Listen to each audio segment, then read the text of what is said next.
wanted to celebrate a group that is often maligned, teachers. Like so many others, it was a teacher who changed the direction of my life, and to whom I am forever indebted. I am not saying that all teachers are great teachers. They aren't. But let's be honest. No profession is full of peak performers. At least this one's infused with nobility. Teachers may be the biggest in-school factor, but there are many out-of-school factors that weigh heavily on performance, like growing child poverty, hunger, homelessness, home and neighborhood instability, adult role modeling, parental pressure, and expectations. The first teacher to clear those hurdles in my life was Mrs. Thomas. From 1st through 3rd grades, I went to school in a neighboring town because it was the school where my mother got her first teaching job. I was not a great student.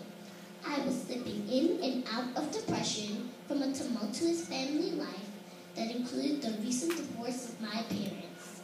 I began to grow invisible. My teachers didn't seem to see me, nor I them. To this day, I can't remember any of their names. My work began to suffer so much that I was temporarily placed in the slow class.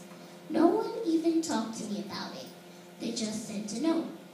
I didn't believe that I was slow, but I began to live down to their expectations. When I entered the 4th grade, my mother got a teaching job in our hometown, and I came back to my hometown school. I was placed in Mrs. Thomas's class.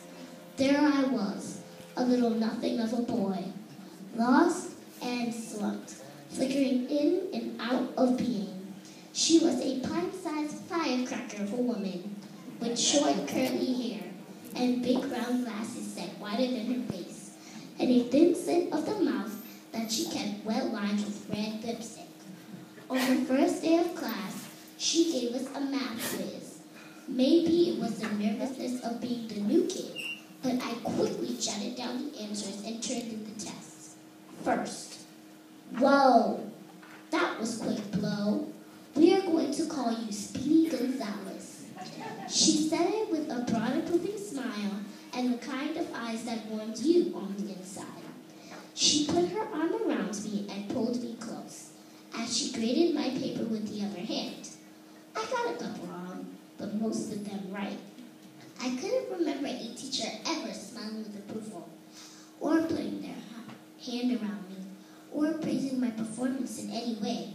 It was the first time I felt a teacher cared about me, saw me, or believed in me.